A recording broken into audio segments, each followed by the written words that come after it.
Now, for now, ladies and gentlemen, let's move on to Visions of Johanna. It is 7 minutes and 33 seconds long. Please take your seats and buckle in because it might be a very long ride. I mean, for Visions of Johanna, um, Akutanada Yoga Monk says, if you might like to react to another Dylan song, I would suggest giving a high priority to Visions of Johanna. High priority, I would suggest. Lawrence Powell says, considered the greatest song of all time, although others would argue Visions of Johanna are times they are changing. Then King Zig Dale says, Dylan's greatest song is Visions of Johanna. The introspect art. Let's not read that. That sounds like a spoiler. Pit 49 says, if you really want to hear some of Dylan's greatest music, try listening to album Blonde and Blonde. Okay, the Visions of Johanna. Great Dylan poetry. Okay. Well, let's see if it lives up to the hype. Let's go, ladies and gentlemen. Thank you so much for your patience as we got our way to this part. Let us proceed.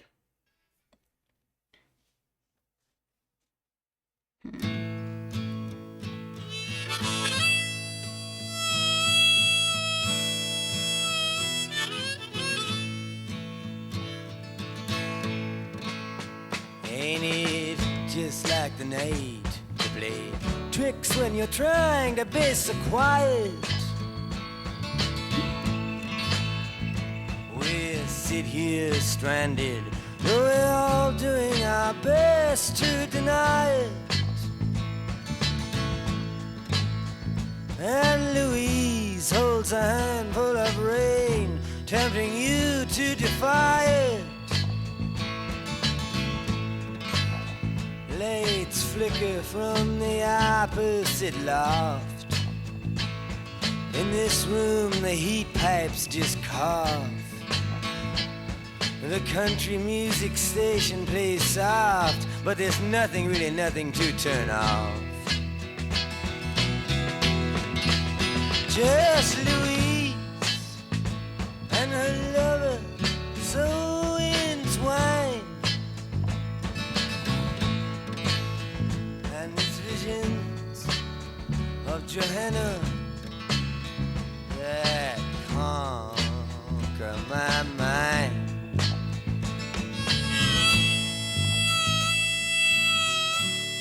I like that. Visions of Johanna.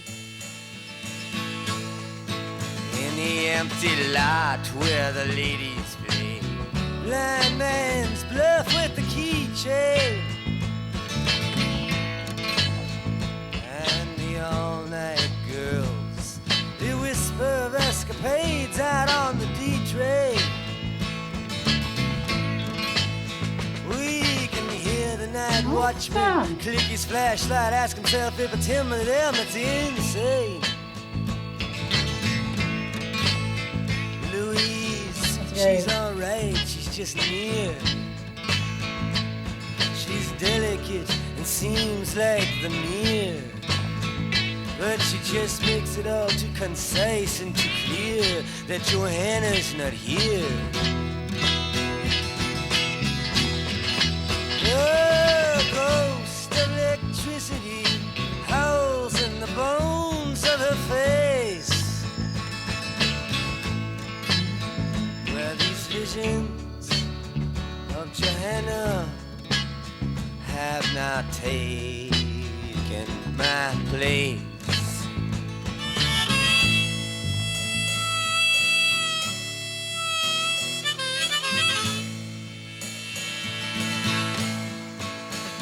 Our little boy lost, he takes himself so seriously. He brags of his misery, he likes to live dangerously. And when bringing her name up, he speaks of a farewell kiss to me. He sure got a lot of gall to be so useless and all. Muttering small talk at the wall while I'm in the hall.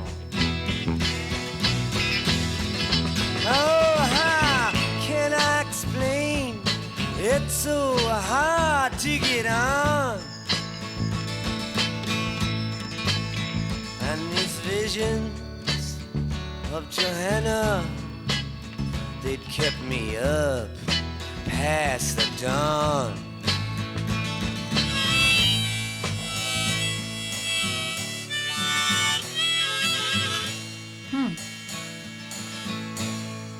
Inside the museums, infinity goes up on trial.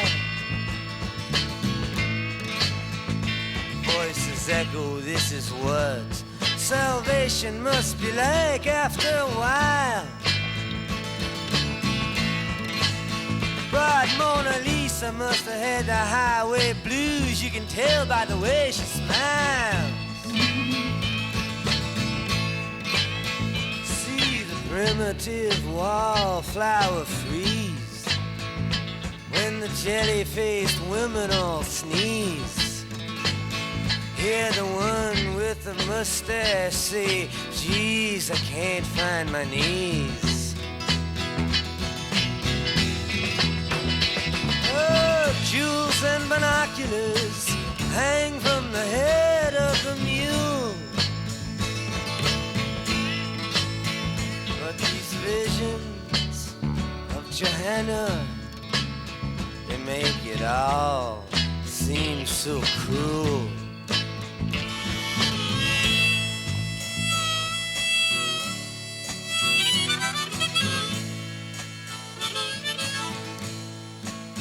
The peddler now speaks to the countess who's pretending to care for him, saying, name me someone that's not a parasite, and I'll go out and say a prayer for him.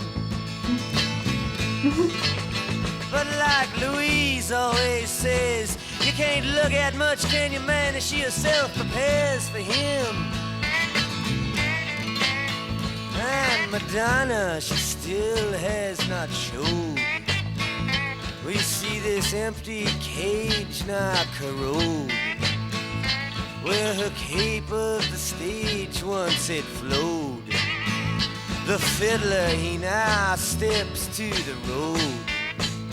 He writes everything's been returned which was old on the back of the fish truck that loads while my conscience explodes. The harmonicas play, the skeleton keys and the ray, and these visions of Johanna are now all that remain.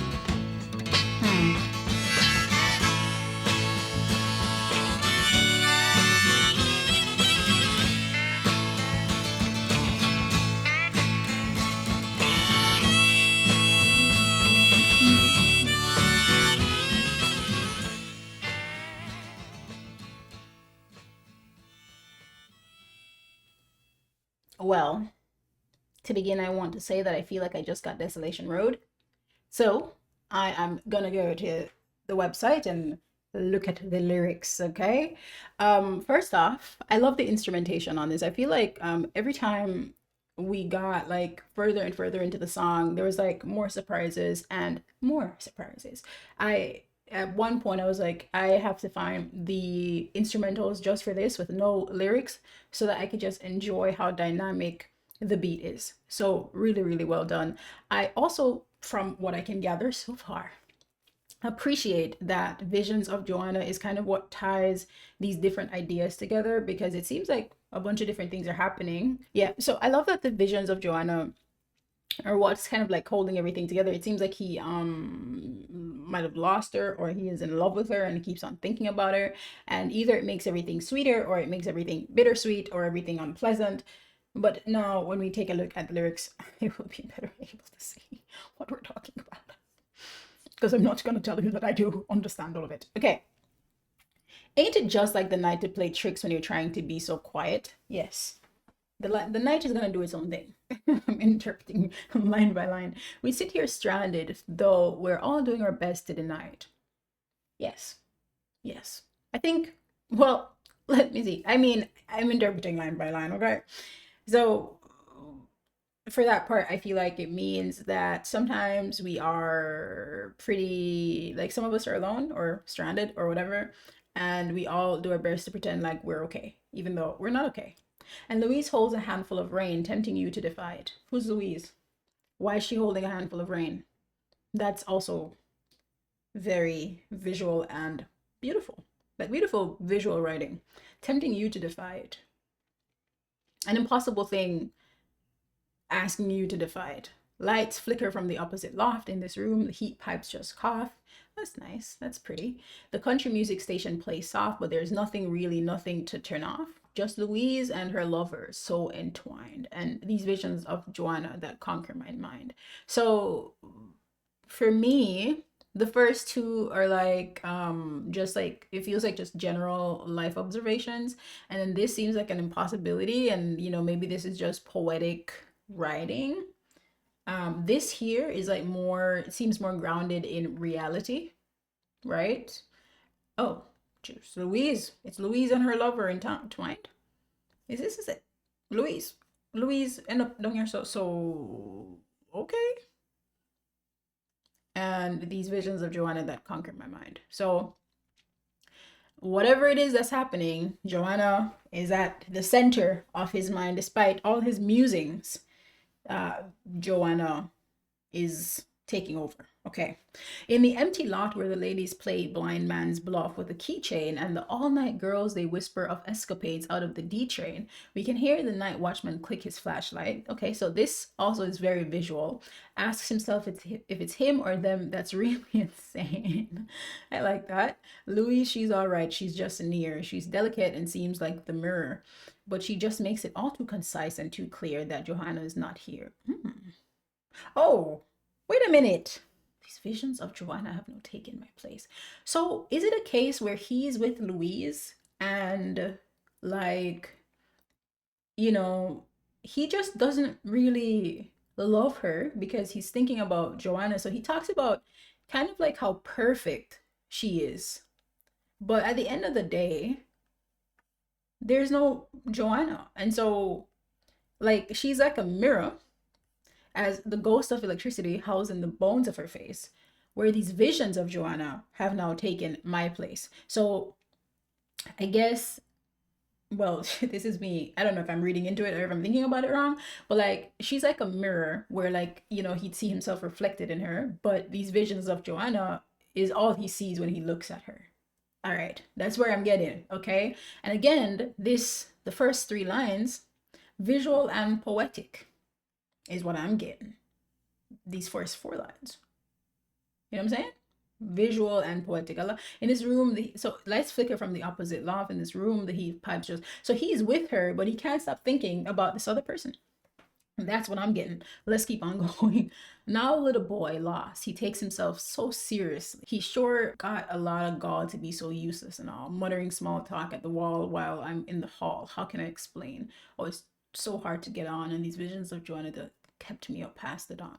Either, so my mind is saying this is either him talking about somebody who now has Joanna, and like he like hates the guy because he's sure got a lot of gall to be so useless and all, or he's talking about himself, right? So he's lost. He takes himself too seriously. He's bragging of his own misery and he likes to live dangerously. And when bringing up her name, he speaks of a farewell kiss to me. So it almost sounds like he's going insane.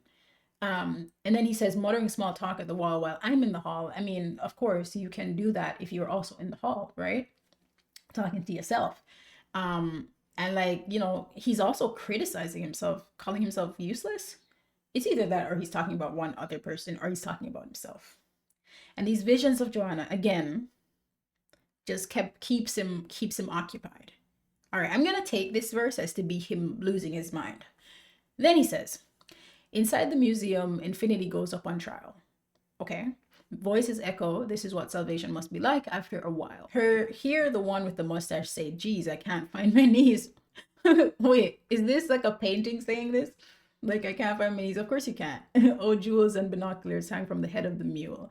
But these visions of Joanna, they make it all seem so cruel. So when he is in this museum witnessing all this beautiful thing, these beautiful things, he can't appreciate that beauty because of Joanna. That's what I'm getting.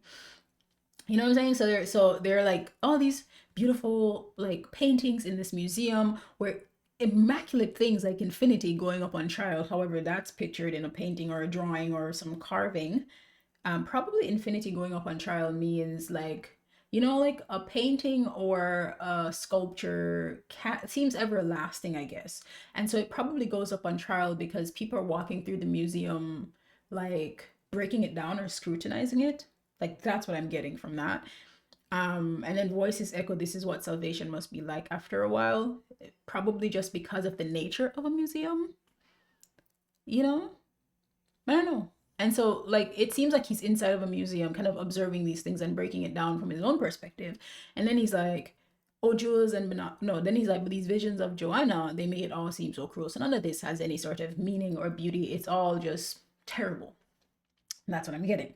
So the pattern speaks to the countess who's pretending to care for him, saying, "Name me someone that's not a parasite." Pattern speaks to okay, pretending to care for him. Okay, okay. Name me someone that's not a parasite, and I'll go out and say a prayer for him. That's so funny. I love it. I love that line. Like everybody is needing someone, or you know what I'm saying, needing somebody, so let's go pray for that person. Even the Buddha needs somebody, right? Because I think these people go around with their bowls in the morning, right? Some of them do, and they get food. So are they a parasite? I don't know. Anyways. um but like Lewis always says, you can't look at much, can you, man? As she herself prepares for him, and Madonna she still has not shown. We see the empty cage now corrode. Madonna, she still has not showed. So is this Joanna that still hasn't showed? We see his empty cage now, this empty cage now corrode. This empty cage, where her cape of the stage once had flowed. The fiddler, he now steps to the road. He writes everything's been returned, which was owed, or on the back of the fish truck that loads. While my conscience explodes, the harmonica plays the skeleton keys and the rain, and these visions of Johanna are not all that remain. So we've arrived at the end of the track, and he's moving on, but he still hasn't moved on. I really hope that this is useful. I'm like, enjoying like trying to break it down and like trying to understand it. Like here he's with somebody else and like he can only think of this person. Here he's like, again, the world is like this is poetic, you know what I'm saying? And then like he has this woman again, but like he still cannot even see her or think of her because like Joanna is all he can think about. And here he's lost his mind because of her, right? He's like really like beating himself up because of his love for her. And then here he's like inside a museum seeing all these beautiful things. I mean, it could be inside a literal museum or just in life. Everything is ugly because he loves this woman so much. And then here feels like a moving on, a getting on, but he's still stuck. That's what I'm getting. And Louise is still there, and she herself prepares for him. And Madonna, she still not has shown, and that's his Madonna. Funny because we listened to Diamonds and Rust, and now I just can't help but thinking about that Madonna. That was his for free. We see this empty cage now corrode. This empty cage, is that like his relationship with Louise, where her cape of the stage once had flowed? Is that his relationship with Louise or his heart? The fiddler, he now steps to the road. He writes, everything's been returned which was owed. On the back of the fish truck that loads, while my conscience explodes. I guess here he's like saying somebody is thinking he has moved on and everything that, like it's all done. But his conscience explodes because he is still thinking about her. That's what I'm getting. Why does Louise say you can't look at much, can you, man? can't look at much. Like he's just not paying attention to her, I'm guessing, as she prepares for him. I loved it. I love Visions of Johanna. Okay, now I'm gonna go listen to some parts of it again. That was fun. I don't know what it mean. That, let me know if my meaning is spot on or if I'm way off. Visions of Johanna is a song written and performed by Bob Dylan. Yes, yes, yes. Praising the elusiveness and subtlety of the language. They said it is a great song, greatest song lyric ever written. Clinton Halen places the writing of Visions of Johanna in the fall of 1965, when Dylan was living in the Chelsea Hotel with his pregnant wife, Sarah. Halen notes that in his Declos Hotel, the heat pipes still cough, referring to the line from the song da da da da da. Reports that when the song was first released, the story was the song had been written during the East Coast blackout of November 9, 1965. Was he writing about Joan? Or was he writing about Suze? Who was he writing about? Because like to me, this is like a confession of like somebody he's just still thinking about. That's what I'm getting here. And like he's with his wife Sarah. So like why is he writing this stuff? And like in the hotel the heat pipes still cough. Oh. Well, there's a lot here. Okay, interpretation. Noting how popular Visions of Johanna remain among hardcore Dylanophiles. Is that the name that people go? Dylanophiles. Andy Gill suggests it is the enigmatic quality of the song that is responsible for its popularity, forever teetering on the brink of lucidity, yet remaining impervious to strict decipherment. Gill writes that the song begins by contrasting two lovers, the carnal Louise and the more spiritual but unattainable Johanna. Ultimately, for Gill, the song seeks to convey how the artist is compelled to keep striving to pursue some elusive vision of perfection. I mean, that could be like Johanna might not be an actual person. I guess it could be somebody he's hoping will come along, some other perfect love. Clinton Halen has described what he construes as the strange circumstances surrounding the song. Written around the time of Dylan's marriage to Sarah Lowndes, Halen describes it as one of the oddest songs ever written by a man who has just tied the knot and is enjoying a brief honeymoon in the city. Noting that the song is an elegy for a past lover, Halen speculates that it is awfully tempting to see Johanna as his muse, who in the song is not here. For Halen, the triumph of the song lies in the way Dylan manages to write about the most inchoate feeling in such a vivid, intimate way. What the heck is this word? Wait a second. When I cannot do these things for me. Inchoate. Yeah. Inchoate. Inchoate. Just begun and so not fully formed or developed. Rudimentary. Inchoate. Like inchoate is another version of this incoherent. Inchoate refers to the meaning is early da da da da, inchoate pronounced da da, incoherent focusing on the lack of structure or clarity. I mean, it seems related to me. Now I need to go back to my little. I've been learning what do they call it? Morphology. So I've been really interested in that. Anyways, where was I? Got distracted. I'm sorry. This is how my mind works. Anyway, Dylan critic Michael Gray also praises the subtlety of the song. Gray acknowledges that it is difficult to say what the song is about, since it is at once indefinable and precise. For Gray, its principal achievement lies in the way it confuses categories, using language to be simultaneously serious and flippant, delicate and coarse, and mixing of abstract neo-philosophy and figurative phraseology.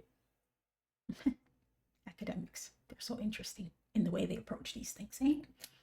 Because then, like, as a listener, I'm not thinking about neo-philosophy and figurative phraseology. I'm just thinking this song slaps. I'm kidding. Okay, I really enjoy the song. It's really interesting to see how much of this kind of like ties into my initial impressions of the song. So definitely enjoyed that.